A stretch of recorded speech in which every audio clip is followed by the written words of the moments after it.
प्रणम्य परमात्मानं सिद्धं त्रैलोक्यवन्दितं स्वाभाविक चिदानन्द स्वरूपं निर्मलाव्ययम् शुद्ध जीवादिद्रव्याणां देशिकं च जिनीश्वरम् द्रव्यसंग्रह सूत्राणां वृत्तिं वक्षे समासतः जीवमजीवमदाह्वम् जिणवरवसहेण जेण नित्यम् देविन्दविन्दवन्दं वन्दे तं सर्वदा शिरसा कहे जीव अजीव जिनवर वृषभ लोक में वे वंद्य सुरपति वृंद से वंदन करूं कर जोड़।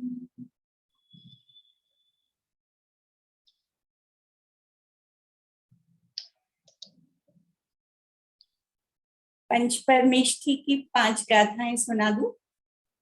ठीक है। वह द्रव्य संग्रह के अंतर्गत तीसरा अधिकार, अंतिम अधिकार और अंतिम अधिकार के भी अंतिम चरण की तरफ अपन बढ़ रहे हैं। यहाँ ध्यान का प्रकरण चल रहा था और ध्यान के प्रकरण में पदस्थ ध्यान को विशेष रूप से बताया। ध्यान तो और भी सारे ध्यानों का वर्णन किया, लेकिन पदस्थ ध्यान के लिए विशेष रूप से गाथा दी और फिर वो पदस्थ ध्यान के जो ध्येयभूत पंच परमेष्ठी हैं, उन पंच परमेष्ठियों का स्वरूप यहाँ बताया। तो ऐसा क्यों किया आचार्य ने? ध्यान तो और भी मतलब ध्यान का सारा ही प्रकरण चल रहा था, तो पदस्थ ध्यान की गाथा क्यों दी? क्योंकि आगे पंच परमेष्ठी का स्वरूप उनको बताना है। तो पंच परमेष्ठी का स्वरूप बताने के लिए पहले वो पदस्थ ध्यान की भूमिका बनाई कि ये 5 अक्षर का, कि 16 अक्षर का, कि 4 अक्षर का, ऐसा अलग अलग तरह से ध्यान करो। और फिर उसमें जो ध्यान जिनका किया जा रहा है वो सब उनके वाच्य पंच परमेष्ठी हैं। तो पंच परमेष्ठी कौन है, उनका क्या स्वरूप है, ऐसे करके वो भूमिका बनाई और उन पंच परमेष्ठियों का स्वरूप उनको बताना था। मतलब ऐसा अपन कह सकते हैं। तो पंच परमेष्ठी का स्वरूप फिर यहाँ पे बताया। पंच परमेष्ठी का स्वरूप क्यों बताना था? पंच परमेष्ठी को ये सारी गाथाएं नहीं देते, सीधा ध्यान का प्रकरण हुआ था, फिर परम ध्यान बताते माँ चिट्ठा माँ जंप है। लेकिन वो बताना तो उनको वो है आगे 56 नंबर की गाथा, माँ चिट्ठा माँ जंप है माँ चिंत। परम ध्यान तो वो है, निश्चय ध्यान तो वो है, लेकिन उससे पहले वो जो माँ चिट्ठ है माँ जंप है वाला ध्यान होगा, उससे पहले क्या होगा? उससे पहले घर गृहस्थी के ये चकला बेलन की रोटी सब्जी की रोट बन रहा है कि क्या बन रहा है, वो नहीं चलेगा। उससे पहले क्या होगा उपयोग में? उससे पहले ये पंच परमेष्ठी का स्वरूप ये उपयोग में होगा। उसकी पूर्व भूमिका में क्या होता है, यानी वो पूर्व व्यवहार कैसा होता है, निश्चय प्रकट होने से पूर्व व्यवहार भी कैसा होता है, वो आचार्य देव भी उसी क्रम से बढ़ रहे हैं। निश्चय ध्यान की बात करनी है, लेकिन सीधे के सीधा ऐसा नहीं पहुंचा जाएगा। तो यानी पदस्थ ध्यान की बात की, फिर पंच परमेष्ठी का स्वरूप बताया और फिर स्वरूप बताने के बाद में कहेंगे 56 वल्ले गाथा में माँ चिट्ठ है माँ जंप है। तो फिर हमको कहीं को बताया था जब चिंतन नहीं करना है, जाप नहीं करना है, पहले तो कहा पढ़ 30 16 56 और फिर कहेंगे कि जपो मत और रटो मत और ध्यान मत करो, चेष्टा मत करो। तो पहुंचाना तो वही है, लेकिन वो कुछ भी हम जाप नहीं करें, कुछ भी चिंतन नहीं करें, कुछ भी चेष्टा नहीं करें, वो स्थिति कब होगी? अशुभ से सीधे शुभ में नहीं पहुंचा जाएगा, क्योंकि विकल्प तो चलते हैं। विकल्प रहित तो कोई संसारी जीव होता नहीं है। अभी कौन से विकल्प चल रहे हैं? वो सब अशुभ अशुभ अशुभ विकल्प चलते रहते हैं। तो उन अशुभ विकल्पों से बच के पहले इधर आओ, पहले इधर आओ, शुभ विकल्पों में लगो, ये 5 अक्षर का जाप करो, 16 अक्षर का जाप करो, 35 अक्षर का जाप करो। यहाँ फिर उपयोग शुभ में आएगा, तब फिर यहाँ पहुंचते पहुंचते फिर कहेंगे ये भी मत करो, इसको भी बंद करो। ये तो चलेगा ही ऐसा। यानी जो कोई बिल्कुल मंदिर भी नहीं आता होगा, उसको क्या कहते हैं, मंदिर आओ दर्शन करो, भगवान के दर्शन करो।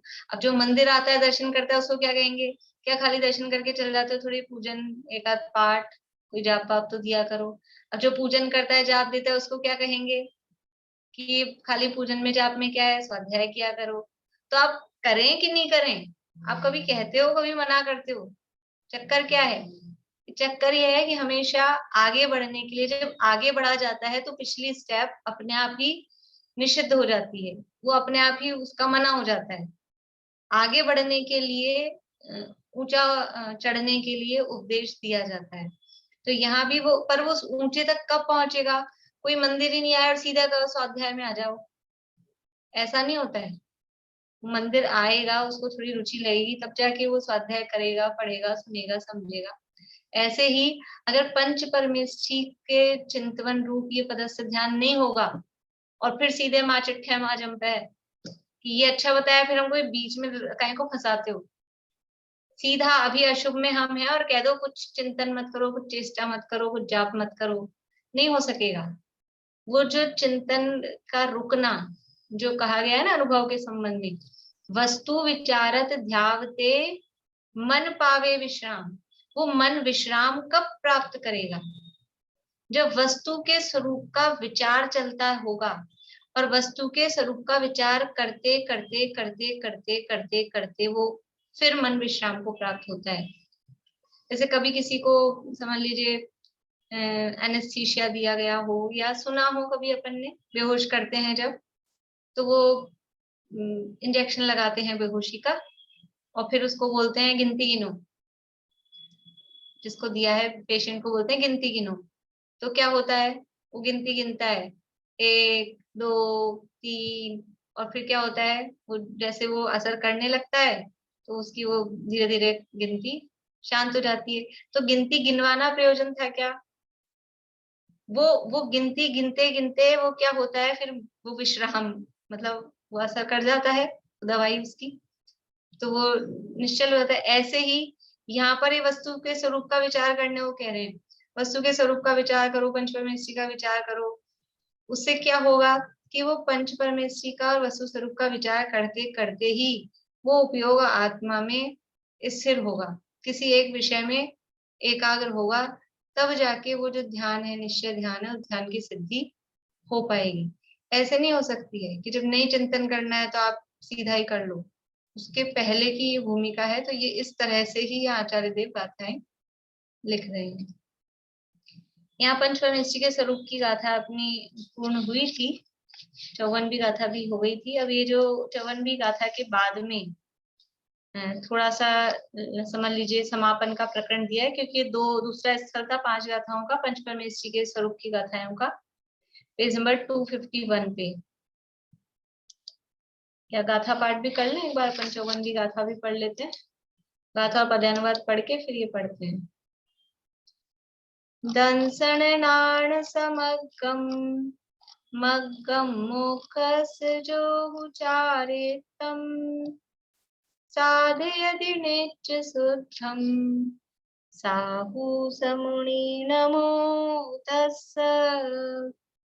जो ज्ञान दर्शन पूर्वक चारित्र की आराधना कर मोक्ष मार्ग में खड़े उन साधुओं को हो नमन।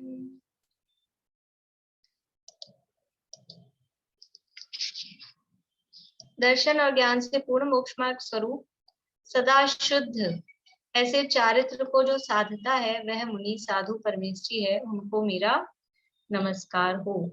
यहाँ टीका में साधु परमेष्ठी का स्वरूप बताया और उसमें विशेष चार आराधनाओं का स्वरूप भी बताया कि बाह्य आराधना और अभ्यंतर आराधना।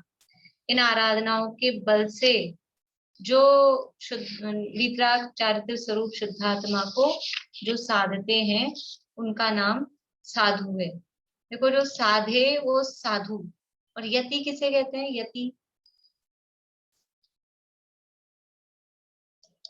बोलिए। जो श्रेणी चढ़ते ना मोक्ष के लिए यत्न करे उसी यत्न। हाँ, बढ़िया। जो मोक्ष का यत्न करे, जो यत्न करे सो यति, मतलब शब्दों से अपन इसको बोलते हैं व्युत्पत्ति अर्थ। जो साधना करे वो साधु, जो मनन करे वो मुनि, और जो यत्न करे वो यति। तो किसमें यत्न कर रहे हैं? कि मोक्ष के लिए। मोक्ष के लिए जो यत्न कर रहे हैं, किस प्रयत्न में तत्पर है? देखिए, ये जो यहाँ जदीवर वस हो दिया था 249 पेज पे, पिछली गाथा में जो जदीवर वस होता, तो किसमें, किस यत्न में तत्पर थे? 5 इंद्रियों के विषयों को जीतने से निज शुद्ध आत्मा में प्रयत्न करने में तत्पर। ऐसे वो यति अपने शुद्धात्मा के लिए प्रयत्न करने में तत्पर हैं। प्रयत्न, यत्न, यत्न और प्रयत्न एक ही बात है। यत्न को भी विशेष रूप से कर रहे हैं, वो प्रयत्न। तो ऐसा प्रयत्न करने में जो तत्पर हैं वो यति, और उनमें भी वृषभ यानी प्रधान होने से वो यति वर वृषभ है। मिला 249 पेज पे। इंद्रियों को, 5 इंद्रिय के विषयों को जीतने से निर्शुद्ध आत्मा में प्रयत्न, मोक्ष मार्ग का प्रयत्न करते हैं, वही बात है।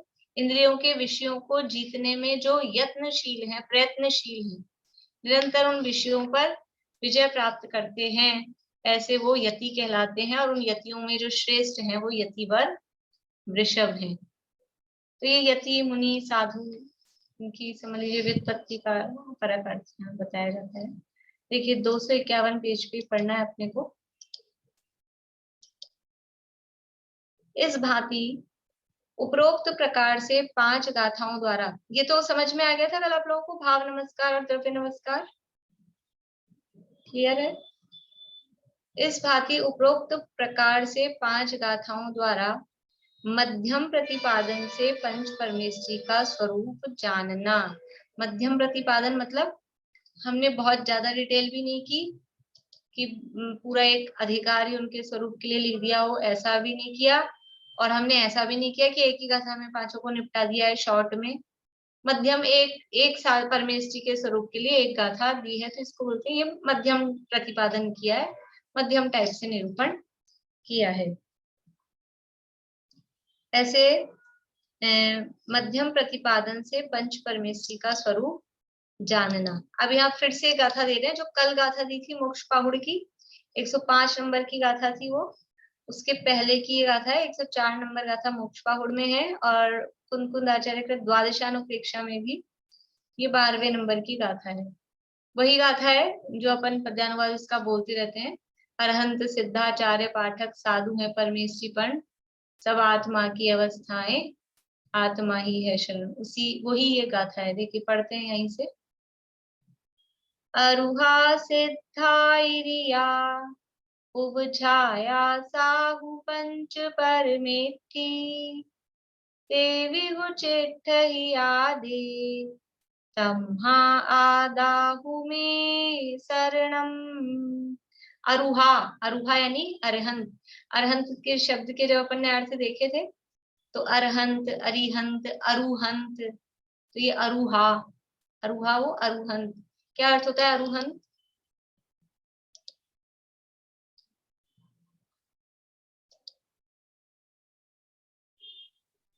जिन्होंने जन्म मरण रूपी वृक्ष के बीज को नष्ट कर दिया है, अर्थात कर्मों का नाश। अरुहंत, अरु यानी बीज, हंत यानी नष्ट कर दिया। जिन्होंने संसार के बीज को, जन्म मरण के बीज को जिन्होंने नष्ट कर दिया है, वो अरुहंत। तो ये अरुहंत, अरुहा प्राकृत में लिखा है अरुहा। सिद्धा यानी सिद्ध, और इसी में से आ निकलेगा फिर से, अरुहा सिद्ध आईरिया। तो अरिहंत, सिद्ध और आईरिया यानी आचार्य, ओझाया, उपाध्याय और साहू, साधु, ये पंच परमेष्ठी हैं। ते भी, ते अपि, वे सभी हु यानी है, चित ठई वही तिष्ठते हैं, ये सभी कहाँ तिष्ठते हैं, कहाँ विराजते हैं, यानी कहाँ निवास करते हैं, आदे यानी आत्मा में। ये सभी अरहंत, सिद्ध, आचार्य, उपाध्याय और साधु, ये पांचों परमेष्ठी कहाँ निवास करते हैं? देखो, पंच परमेष्ठी आत्मा में निवास करते हैं। इसके दो अर्थ, हम बोलते कि नहीं बोलते, हमारे हृदय में पंच परमेष्ठी निवास करते हैं। निवास करते हैं कि नहीं करते हैं? वो कौन से पंच परमेष्ठी हैं? वो पर पंच परमेष्ठी हैं। वो तो दूसरे हैं ना, जो बाहर वाले पंच परमेष्ठी हैं, वो हमारे हृदय में निवास करते हैं। और एक इस आत्मा में ही ये पंच परमेष्ठी अरहंत, सिद्ध, आचार्य, उपाध्याय, साधु, ये अवस्थाएं, ये मुझ आत्मा में ही है। ये है, समझ लो अपने द्रव्य अपेक्षा से। वो तो पर्याय वाले पंच परमेष्ठी आत्मा में निवास करते हैं, वो तो भेद रूप है। और यहाँ अभेद से कि मैं ही यानी साधु बनूं, आचार्य बनूं, उपाध्याय बनूं, अरहंत बनूं, सिद्ध बनूं, ये मेरी ही अवस्थाएं। ये जो पंच परमेष्ठी हैं, ये आत्मा में ही, एक आत्मा में ही निवास करते हैं। इसलिए तमहा, तमहा यानी इसलिए, आदाहु में शरणम, इसलिए मैं यानी मुझे, आदा यानी आत्मा, हु यानी ही, शरणम यानी शरण भूत है, इसलिए आत्मा ही मुझे शरण है। जो हम बनना चाहते हैं, जो हम प्राप्त करना चाहते हैं, जो हमारे परम इष्ट हैं, वो कहाँ निवास करते हैं? वो जहाँ रहते हैं वहां अपने को जाना चाहिए। यदि मंदिर में भगवान मिलते हैं तो मंदिर जाते हैं, कहीं के उपाश्रय में मिलते हैं कि कहीं मठ में मिलते हैं, जहाँ भगवान मिलते हैं वहां जाते हैं। तो ये पांचों परमेष्ठी हमारे भगवान हैं, हमारे परम पूज्य इष्ट हैं। ये कहाँ मिलेंगे हमको? कहाँ मिलते हैं, कहाँ निवास करते हैं? कि ये मुझ आत्मा में ही निवास करते हैं, इसलिए आत्मा ही मुझे शरण है। देखिए अर्थ, अथवा निश्चय से जो अरहंत, सिद्ध, आचार्य, उपाध्याय और साधु, ये पांच परमेष्ठी हैं, वे भी आत्मा में स्थित हैं। इस कारण आत्मा ही मुझे शरण है। इस गाथा में कहे अनुसार संक्षेप में, ये इस गाथा में संक्षेप में पंच परमेष्ठी का स्वरूप बताया। पंच परमेष्ठी का क्या स्वरूप है? कि एक आत्मा ही पंच परमेष्ठी स्वरूप है, ये संक्षेप में। और ऊपर पांच गाथाओं में जो पंच परमेष्ठी का स्वरूप बताया है, वो मध्यम प्रतिपादन से, मध्यम रूप से स्वरूप बताया है।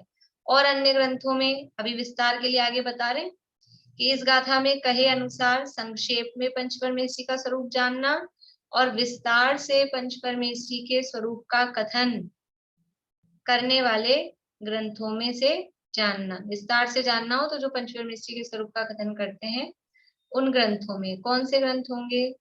तो बताया है सिद्ध चक्र आदि देवों की पूजन विधि रूप मंत्रवाद संबंधी पंच नमस्कार महात्म्य नामक ग्रंथ में से उसका स्वरूप अति विस्तार से जानना। ये पंच नमस्कार महात्म्य पीछे पढ़ा था कहीं शब्द, पंच नमस्कार महात्म्य,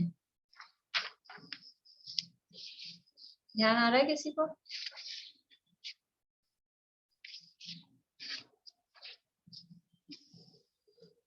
पेज नंबर 235 पे नीचे से दूसरी लाइन, 49 नंबर गाथा में।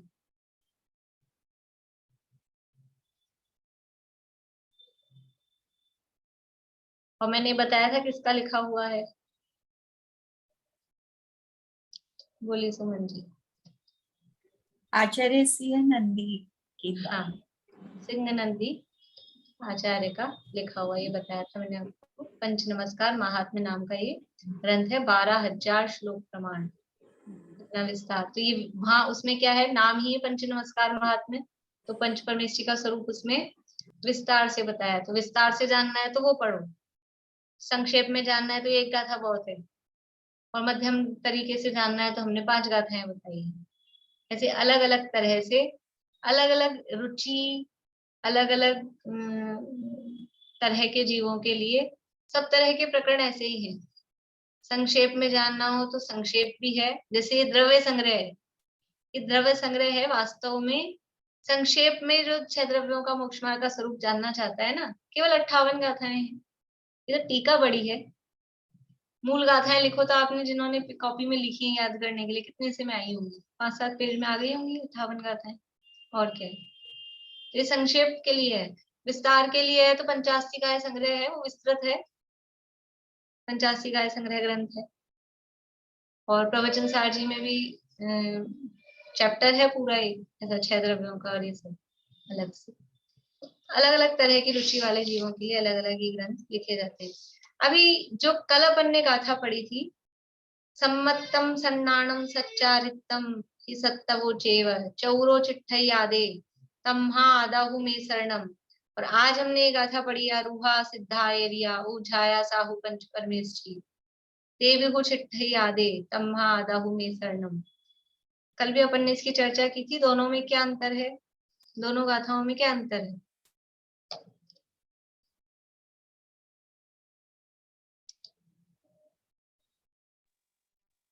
वो जो चार आराधना रूप बताए वो भी आत्मा में निवास करते हैं, इसलिए मेरा आत्मा ही शरणभूत है। और ये जो 5 परमेष्ठी की गाथा बताई इसमें भी यही बताई वो मेरी आत्मा ही में है, इसलिए मेरी आत्मा ही शरण।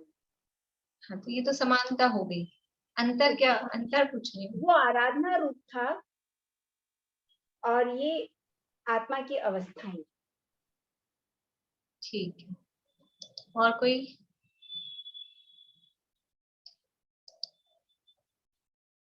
वो 5 आराधना गुण रूप में बताई है ऐसा, और यहाँ ये जो है ये द्रव्य रूप या पर्याय रूप, इसको कहीं जो पंच परमेष्ठी जो आत्मा में स्थित है। शुद्ध अवस्था तो आत्मा है, उसके पर्याय उसकी अवस्थाएं हैं ये पंच परमेष्ठी के जो स्वरूप है, और वो गुण।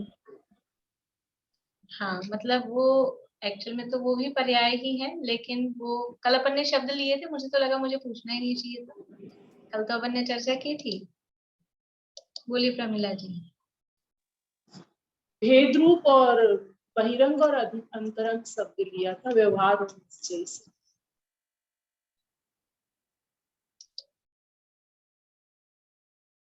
और कोई है, कोई उम्मीदवार? एक अर्थ पर्याय की बात थी, एक व्यंजन पर्याय या एक गुण पर्याय की बात है, एक द्रव्य पर्याय की बात है तो दोनों ही पर्याय हैं। 4 आराधनाएं भी पर्याय स्वरूप है, और सिद्धाचार्य उपाध्याय साधु ये भी पर्याय की बात है। लेकिन वो जो 4 आराधनाएं हैं वो गुण पर्याय है या अर्थ पर्याय है, और ये अरहंत सिद्धाचार्य उपाध्याय साधु ये क्या है, ये द्रव्य पर्याय है। ये किसी अपेक्षा से कहो उसी को नामांतर से तो व्यंजन पर्याय है। ये अंतर देखा था ना, कल तो करी थी, ध्यान नहीं आ रहा आप लोगों को? कल की थी कि नहीं की थी ये चर्चा? कल दोनों में अंतर, दोनों पर्याय हैं, दोनों ही पर्याय हैं। सम्यक दर्शन, सम्यक ज्ञान, सम्यक चाय, सम्यक तप वो भी पर्याय ही है, लेकिन पर्याय पर्याय में अंतर है। इस तरह से यानी चाहे मतलब क्या कहना चाह रहे हैं, दोनों तरह की जो भी पर्याय हैं, चाहे अर्थ पर्याय या गुण पर्याय हो, चाहे द्रव्य पर्याय हो, वो सब क्या है, वो पर्याय आत्मा की अवस्था है। इसलिए ये नहीं कह रहे वो पर्याय मुझे शरण है, मुझे सम्यक दर्शन शरण है, मुझे अरहंत परमेष्ठी शरण है, मुझे सिद्ध भगवान शरण है, ये नहीं कह रहे। इसलिए जिसकी ये अवस्थाएं हैं, चाहे गुण पर्याय रूप अवस्था हो चाहे द्रव्य पर्याय रूप अवस्था हो, वो पर्याय मुझे शरणभूत नहीं है।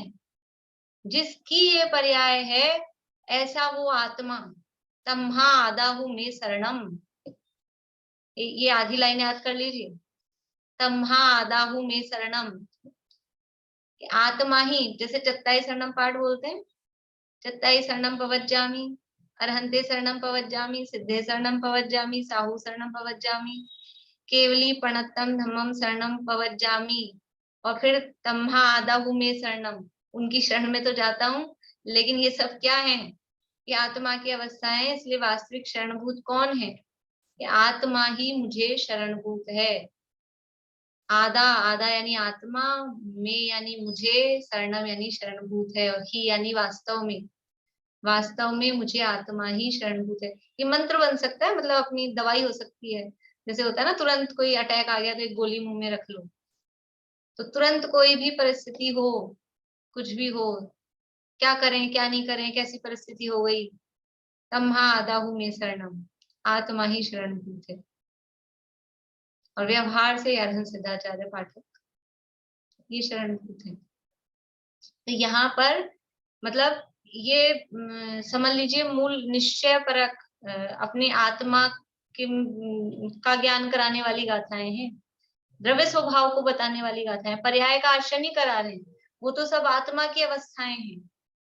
कहीं भी ये नहीं लिखा कि सम्यक दर्शन मुझे शरण भूत है। सम्यक दर्शन तो आत्मा की अवस्था है, ये आत्मा की अवस्था है।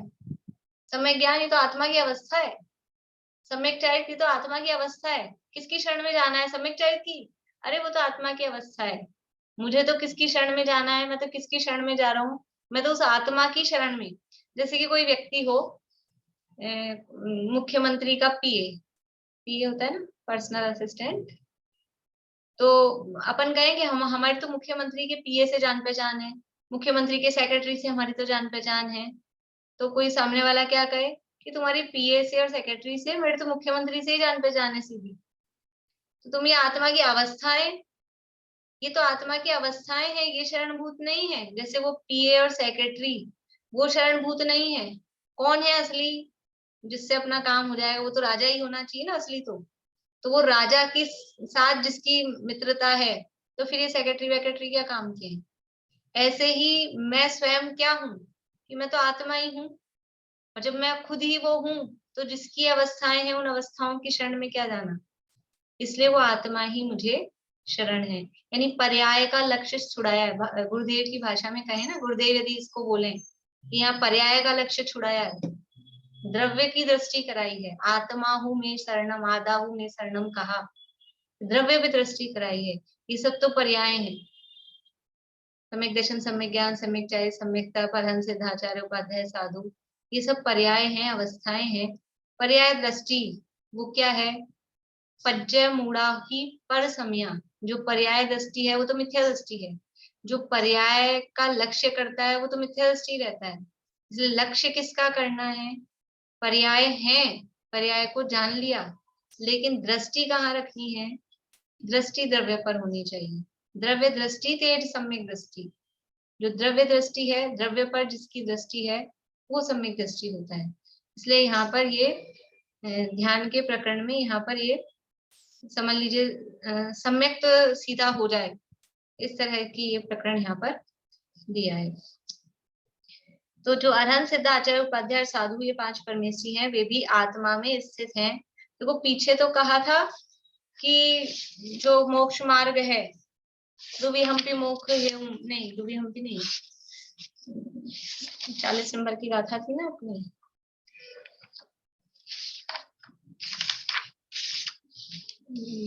शब्द याद नहीं आ रहा।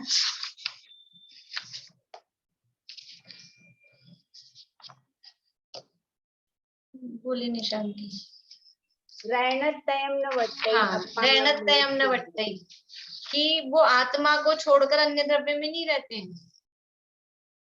जो सम्यक दर्शन, सम्यक ज्ञान, सम्यक चरित, रत्नत्रय हैं, वो आत्मा को छोड़कर अन्य द्रव्य में नहीं रहते हैं। तम्हा तत्तीय मयू, इसलिए उन तीनों में वो आत्मा ही मोक्ष का कारण है।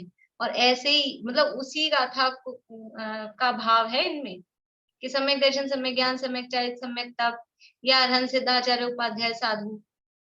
सम्यक दर्शन, सम्यक ज्ञान, सम्यक चरित रत्नत्रय है, वो तो ये आराधनाओं में आ गए, वो भी आत्मा की अवस्था है। और ये अरहंत सिद्धाचार्य पाठक है, ये भी आत्मा की अवस्थाएं हैं। आत्मा की अवस्था आत्मा को छोड़कर अन्य कहीं नहीं रहती। तो वहां भी कहा था कि मोक्ष का कारण वो आत्मा ही है, और जो कारण है उसका आश्रय लेना है। यहाँ पर भी वही कह रहे हैं, इसलिए आदा आत्मा हूँ, आत्मा ही मुझे शरण है। समझ में आ रही है? मतलब दोनों गाथाओं, ये गाथाएं तो दी हैं यद्यपि मोक्ष पहुड़ की यहाँ पर, और अपनी यहाँ द्रव्य संग्रह में वो गाथा दी, इन गाथाओं की सिमिलैरिटी है।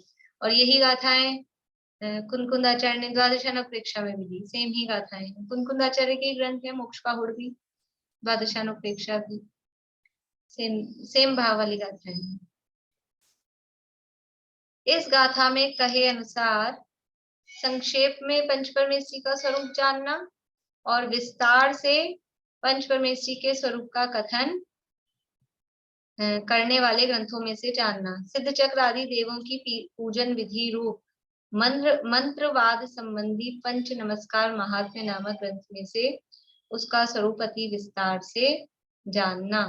इस प्रकार 5 गाथाओं द्वारा दूसरा स्थल समाप्त हुआ। ये 5 गाथाओं का दूसरा स्थल, और पहला स्थल वो ये ध्यान वाला चला था, सदस्य ध्यान वगैरह का, और अब ये दूसरा स्थल यहाँ पर समाप्त हुआ है। अब है ये तीसरा स्थल शुरू होगा।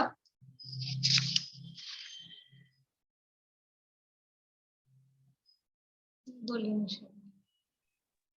ये ग्रंथकार का नाम क्या बताए थे? पंच नमस्कार महात्म्य ग्रंथ। सिंह नंदी। सिंह नंदी। नंदी, सिंह नंदी।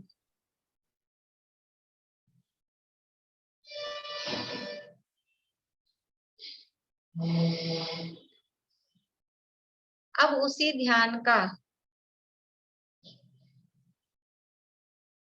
निर्विकल्प नहीं, उसी ध्यान का विकल्पित निश्चय से और अविकल्पित निश्चय से प्रकारांत से उपसंहार रूप कथन करते हैं। अब जो इसका तीसरा स्थल है, पहला स्थल तो था ध्यान, ध्याता, ध्येय और ध्यान का फल स्वरूप, वो ध्यानाभ्यास की प्रेरणा दी थी, फिर ध्यान में लीन होने का उपाय और ध्यान करने योग्य मंत्र, मतलब 47, 48 और 49 गाथा में पहला स्थल था। फिर 50 से 54 तक ये पंचपरमेष्ठी के स्वरूप वाला दूसरा स्थल है। और अब ये 55, 56, 57 और 58, ये 4 गाथाओं में, लास्ट वाली गाथा तो समझ लो समापन की है। अब ग्रंथ का ही समापन कर रहे हैं, अधिकार का भी समापन कर रहे हैं। अंतिम प्रकरण 4 गाथाओं के ग्रुप वाला यहाँ पर शुरू हो रहा है। तो कह रहे हैं कि अब उसी ध्यान का विकल्पित निश्चय से और अविकल्पित निश्चय से प्रकारांतर से उपसंहार रूप से कथन करते हैं। विकल्पित निश्चय और अविकल्पित निश्चय का क्या मतलब है कि यद्यपि निश्चय जो है, निश्चय का जो कथन होता है, निश्चय को निर्विकल्प रूप से कहा जाता है, मतलब जिसमें विकल्प नहीं हो, जिसमें भेद नहीं हो, जो भेद करे सो व्यवहार और जो अभेद का कथन करे सो निश्चय। और भेद का ही एक दूसरा शब्द होता है विकल्प। भेद को विकल्प कहते हैं, विकल्प को भेद कहते हैं। तो यद्यपि निश्चय वो भेद नहीं करता है, अभेद रूप से कथन करता है, लेकिन फिर भी निश्चय का कथन है। लेकिन वो निश्चय का कथन भी 2 टाइप से, एक विकल्प वाला निश्चय और एक अविकल्पित निश्चय। तो वहां उसी ध्यान का विकल्पित निश्चय से और अविकल्पित निश्चय से प्रकारांतर से, मतलब एक कथन तो हम कर रहे हैं निश्चय का ही, लेकिन उसमें कुछ भेद, जैसे निश्चय के भेद है कि नहीं, निश्चय नय के भेद है कि नहीं, अशुद्ध निश्चय नय, एक देश शुद्ध निश्चय नय, साक्षात शुद्ध निश्चय नय, परम शुद्ध निश्चय नय। तो वास्तव में जो निश्चय का स्वरूप होता है ना, अभेद कथन करना, वो तो है केवल परम शुद्ध निश्चय। और ये जो है एक देश शुद्ध निश्चय है कि अशुद्ध निश्चय है कि साक्षात शुद्ध निश्चय है, ये भी ये निश्चय है कि व्यवहार है, कि भेद करके कथन कर रहे हैं, इसलिए तो परम शुद्ध निश्चय के सामने तो इनको व्यवहार ही कह देते हैं। लेकिन फिर भी जो व्यवहार है, सद्भूत असद्भूत व्यवहार, उनकी तरफ से देखा जाए तो कुछ इसमें अभेद कथन भी दिखाई देता है, इसलिए इनको निश्चय भी कहते हैं। ऐसे ही यहाँ पर कह रहे हैं एक अविकल्पित निश्चय है, एक विकल्पित निश्चय है। तो विकल्पित निश्चय मतलब भेद, निश्चय का कथन है लेकिन थोड़ा भेद करके कथन वाला करने वाला है, इसलिए उसको विकल्पित निश्चय कहा। और अविकल्पित मतलब जो बिल्कुल अभेद का कथन करेगा।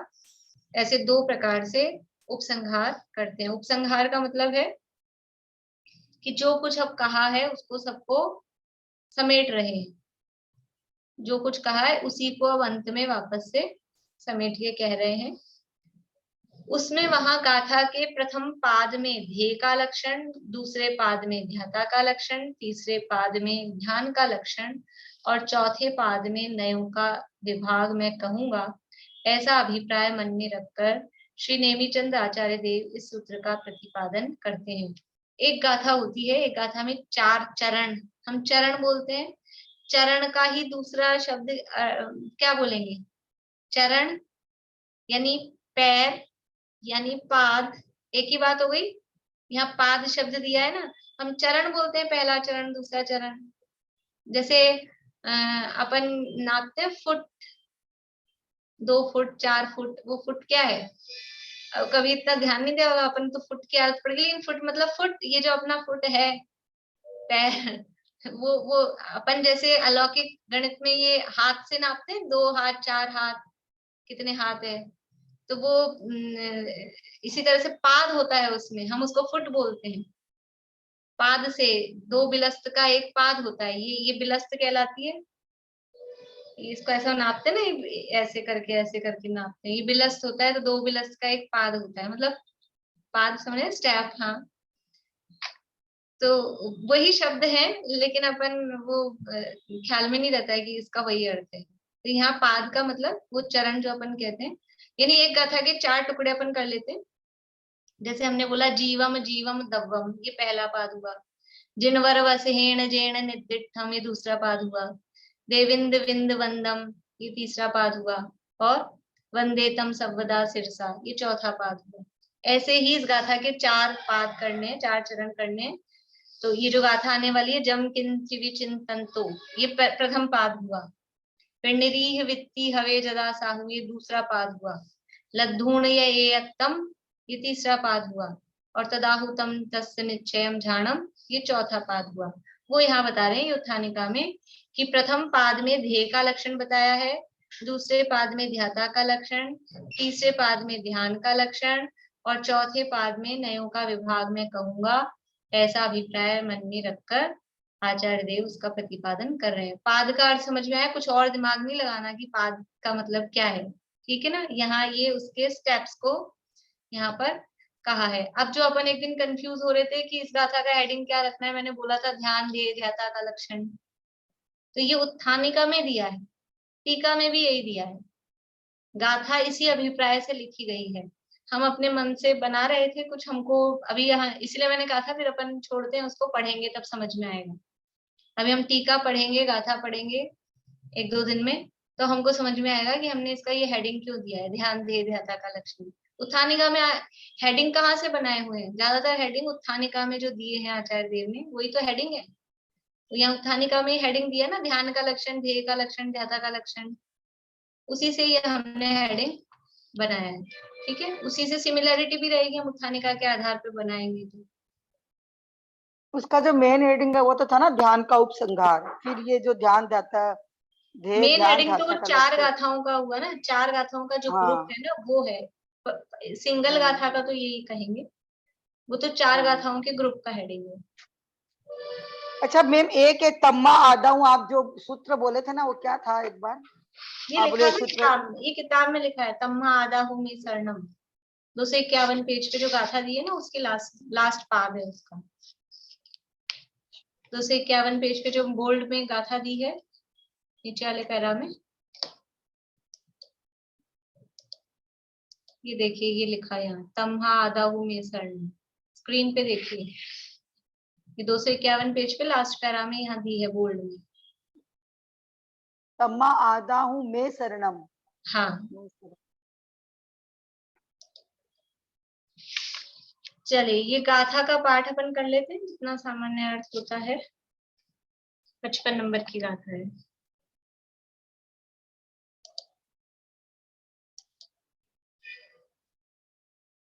सुलोचना अभी आप पीछे बोलिएगा। जम किंचि विचिन्तन्तो, बोलिए। जम किंचि विचिन्तन्तो निरीह वित्ति हवे जदा साहु, निरीह वित्ति हवे जदा साहु लद्धूणयेयत्तं, लब्धूणयेयत्तं तदाहुतं तस्य निश्चयं झाणम्। तदाहुतं तस्य निश्चयं जानम्। जम किंचि विचिन्तन्तो निरीह वित्तिहवे जदासाहु लद्धूणयेऽत्तं तदाहुतं तस्य निश्चयं ध्यानम्। जम किंचि विचिन्तन्तो निरीह वित्ति हवे जदासाहु लद्धूणयेऽत्तं तदाहुतं तस्य निश्चयं ध्यानम्। पद्यानुवाद है।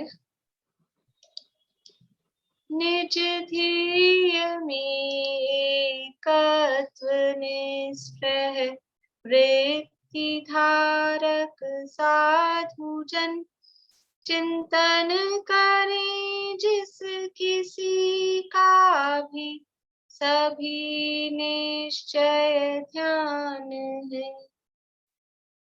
निज ध्येय में एकत्व, अपने ध्येय में एकत्व करके निष्पय वृत्ति धारक साधु जन, कौन करता है ध्यान? तो ये ध्याता हो गया। निरीह वित्ति हवे जदा साहू, और ध्येय क्या है? जम किंचिवी चिंतनतो, जो कुछ भी जिस यानी चिंतन किया जा रहा है। जम किंचिवी यानी जो कुछ भी, तो जो कुछ भी मतलब वो ध्येय, जो कुछ भी का मतलब कुछ भी नहीं, वो विशेष अपना आत्मा ही है।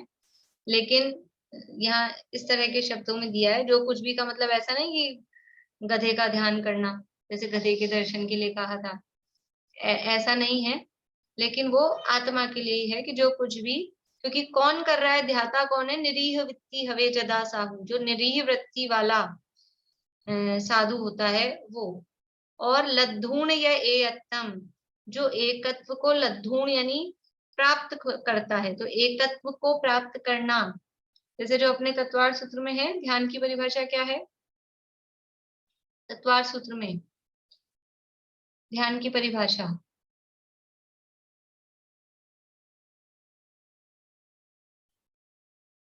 नहीं है ध्यान किसी को भी? बोलिए पूर्णिमा। एकाग्र चिंता निरोधो ध्यानम। एकाग्र चिंता निरोधो ध्यान मांतर मुहूर्तात्, तो वो उत्तम सहनन से वो शुरू में है। एकाग्र चिंता, वो एकाग्र हो रहा है। ध्यान किसे कहा?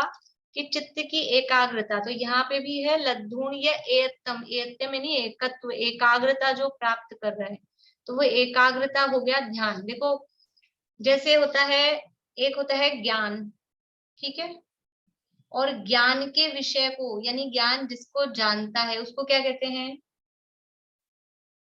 ज्ञान है।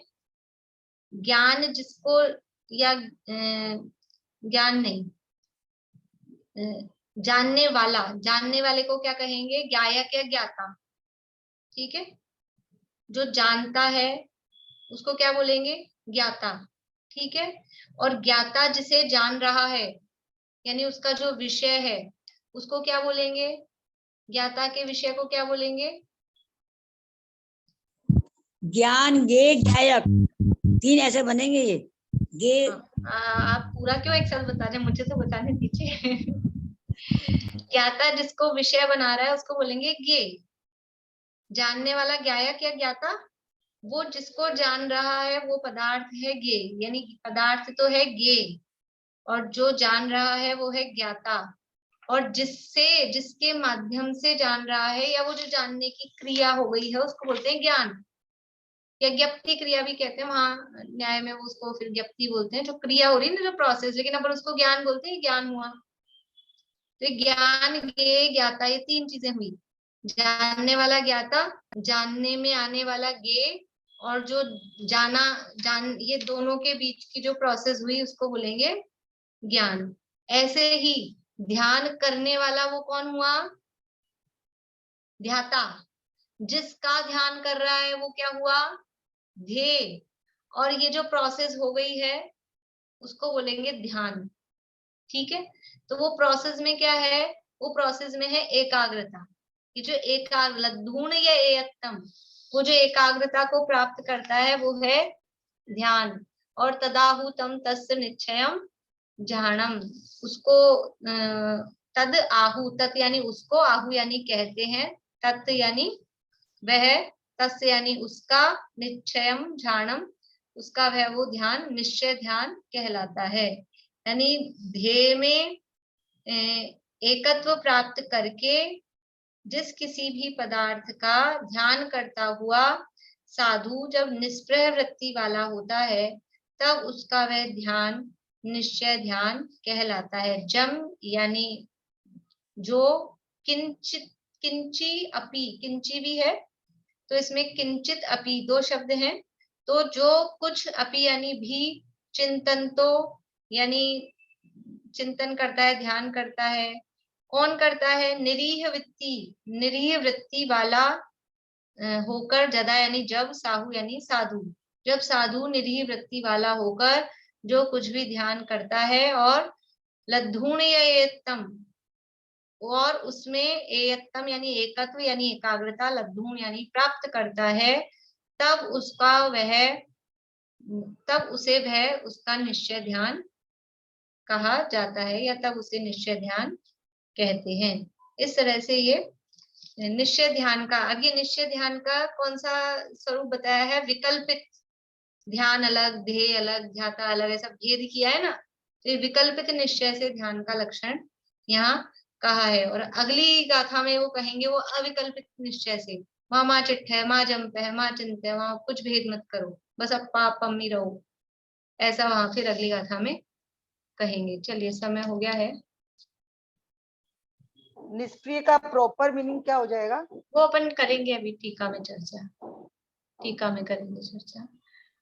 कल से टाइम यही रहेगा अपना, ठीक है ना? इसमें सब अपन सेटल्ड हैं तो यही टाइम ठीक है। ज्ञाता और ज्ञायक एक ही हुआ? एक ही बात है।